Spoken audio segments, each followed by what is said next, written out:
जोंहा दिनै जोबोद गोजोननायजों नैबे अदालगुरियाव थानाय जि बड'लेण्ड मुंख्लं खाम्फा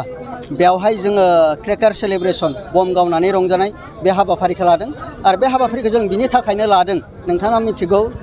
2020 मायथाइयाव जे बिटिआर सुक्ति बे बिटिआर सुक्ति मरम बायदियै जि बिटिसिनि मोनब्रै जिल्ला बे बारायनानै लखिमपुरनि सिमलुगुरिसिम बे बारायनायनि बाउन्डारि बारायनायनि खोथा दंमोन आरो बे हिसाबैनो मैया आसामनि गभर्नर मानाव गेदेर गभर्नर बिथाङा गलाबचन्द काटेरिया बिथाङा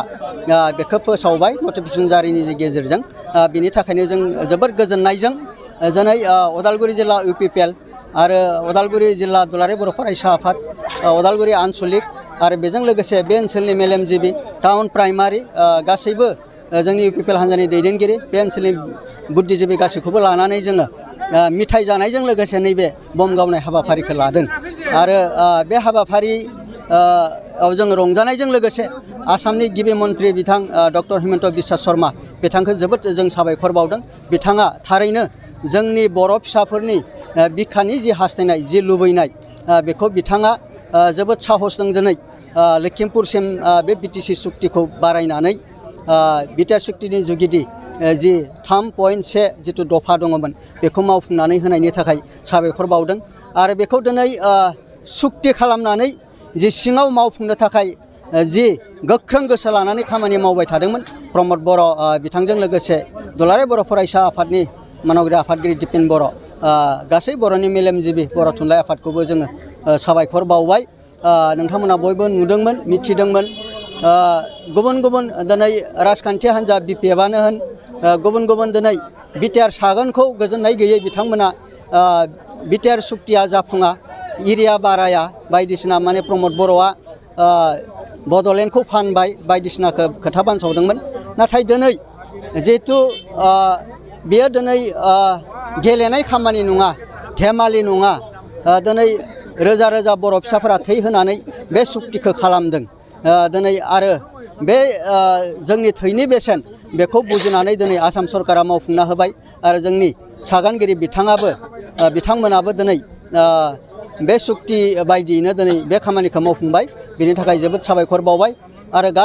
गासै बर' माहारिखौ बे बिटिआर ओनसोलनि बर' माहारि आरो बिभिन्न रायजो राजा जनगोष्ठी बिथांमोनखौ खावलायदों फैबाय थानाय समावहाय जों खौसेयै गोरोबनानै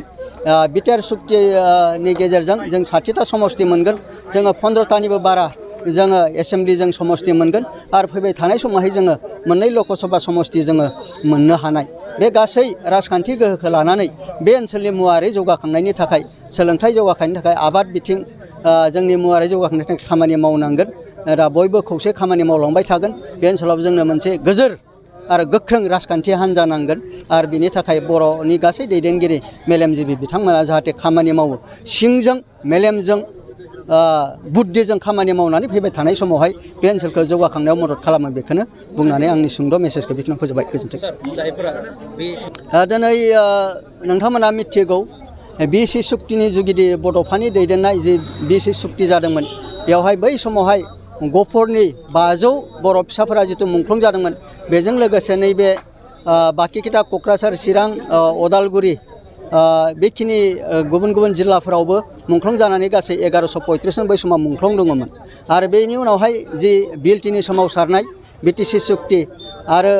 नैबे जिथु बिटिआर सुक्ति बिनि गेजेराव NDBनि जि मुंख्लं निस्सय गासै दिनैसिम एक्जाक्ट हिसाबा दिनैसिम ज' खालामजायाखै जोङो बेखौ ज' खालामोबा प्राय 500निबो मुंख्लं जों मोननो हायो दा बे मुंख्लं बिथांमोननि थाखाय जिथु राङारि अनसुंथाइ बेयो BC सुक्तियावबो होनाय जादों बिटिसि सुक्तियावबो होनाय जादों दिनै बिटिआर सुक्तियावबो होनाय जादों आरो आसाम सरकाराबो सम सम होदों आरो बे गासै जिखिनि अनसुंथाइ होदों बेखौ मोननांगौ आरो जायफोरा मोनाखै फैबाय थानाय समाव जाहाथे सरकारा बिनि थाखाय होनाय बेबस्था खालामो आरो जि गोथां जोंहा दावहारु NDBनि मावथि बिथांमोन दङ बिथांमोनाबो रिहाबिलिटेसन 4 लाख करि मोननांगौ बेखौ माखासेया मोननो हायाखै बेखौ थाबैनो होनांगौ आरो बेजों लोगोसे दिनै बे 4 लाख राङानो जोंनि थाखाय थोजासे नङा बिथांमोना जाहाथे साख्रि बाख्रि मोनो बायदिसिना गावनि रोंगौथिजों थांना थानायनि जिथु स्किल डेभेलपनि जुगिदि जाहाथे जिउ थांना थानायनि थाखाय फिसा फिसा उद्योग बायदिसिना बेफार बायदिसिना खालामना जानायनि थाखाय राहा मोनो आरो जोंनि बिटिआर सुक्तिया बिनि थाखाय राहा खालामनानै होयो आसाम सरकारा राहा खालामनानै होयो गभ अफ इन्डिया राहा खालामनानै होयो आरो जोंनि राजखान्थि दैदेनगिरिफोरा बिनि सायाव नोजोर होयो बिटिआर ओनसोलनि रायजो राजाफोरनि थाखाय जोबोद गोजोनथाव खारन थांनाय 2020 सननि 27 जानुवारि जि सुक्ति आरो बे सुक्तिनि दफा मथे आसाम सरकार भारत सरकारा जे बाउन्डारि एक्सटेनसन बे खामानिखौ मावफुंबाय 41 गामि बिश्वनाथ आरो गहपुरनिफ्राय गोदानै सोसननानै बिटिआरनि बाउन्डारिखौ बारायनानै होबाय बेनि थाखायनो दिनै जोङो बे अदालगुरि जिल्ला कमिटि इउपिपिएल आरो गासै आफाद ज' जानानै जों दिनै मोनसे बिजय उत्सव खुंदों दा खसाके बिटिआर सुक्तिनि मोनफ्रोमबो दफाखौ आखरे आखरे मावफुंनो थाखाय आसाम सरकार भारत सरकारा जे आखायाव लादों बेखौ नुनानै जों गोजोननाय मोन्दों आरो जोंहा मोनसे देरहानाय फैदों दे खसाके जोंनि सायाव बिरोधि दलफोरा फोथायनाय गैयामोन मोनसेबो गामि हाबस'ना होननानै बिथांमोना दाथियै बुंलाबाय थादोंमोन नाथाय दिनै फोरमान जाबाय खसाके प्रमद बर'नि दैदेननाय नैबे बिटिआर सुक्तियाव मोनफ्रोमबो दफाया आखरे आखरे मावजागोन होननानै जोंहा मोनसे फोथायनाय दङ आरो बेनिखायनो बिटिआर ओनसोल रायजो राजाफोरनि थाखाय मोनसे गोजोनथाव आरो बाख्नायथाव मोनसे माने समय मुंख्लंफोरनि सिमहालागै हाजार हाजार अराय सिबिनाय आरो बावनाय थागोन खारन बिथांमोननि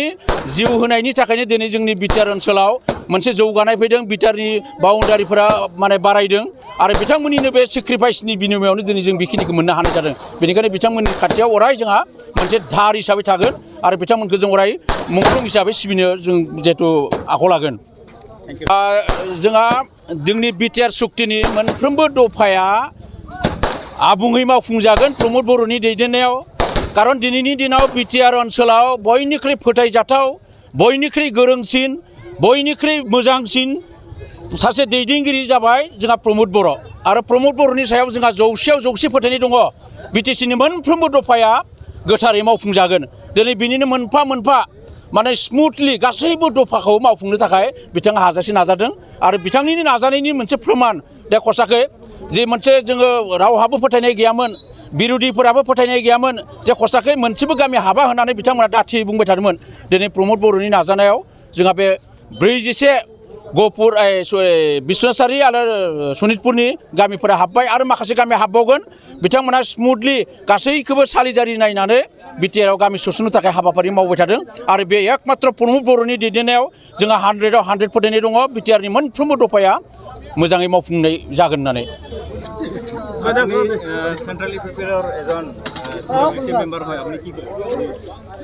মই মানে ব্যক্তিগতভাৱে আৰু বিটিআৰবাসী ৰাইজ হিচাপে এজন নাগৰিক হিচাপে অতিকৈ আনন্দিত হৈছোঁ পোনপ্ৰথমে মই আমাৰ বিটিআৰ চৰকাৰ অসম চৰকাৰ আৰু ভাৰত চৰকাৰক ধন্যবাদ জ্ঞাপন কৰিছোঁ যে আমাৰ বিটিআৰৰ সীমা বঢ়াই দিয়াৰ কাৰণে সিহঁতক ধন্যবাদ জ্ঞাপন কৰিছোঁ অন্তৰৰ পৰা আৰু লগতে আমি বিটিআৰবাসী যিমান ৰাইজ আছোঁ সকলোৱে মিলি আমি বিটিআৰবাসীত যিখিনি মানে মানুহ আমাৰ ভিতৰত অন্তৰ্গত হ'ল সিহঁতক লৈ আমি মিলাপ্ৰীতি হিচাপে বিটিআৰখন কেনেকৈ উন্নত কৰিব পাৰোঁ সেই হিচাপে আমি চেষ্টা কৰি আছোঁ আৰু বিশেষকৈ আমাৰ এপছুৰ যিবিলাক কৰ্মকৰ্তাই মানে আন্দোলন কৰি আজি আমি এই শান্তি চুক্তি হোৱাৰ পিছত বিটিআৰখন সম্প্ৰসাৰণ হ'ল সেইসকলক ব্যক্তিক আন্তৰিকেৰে মই শ্ৰদ্ধাঞ্জলি জ্ঞাপন কৰিছোঁ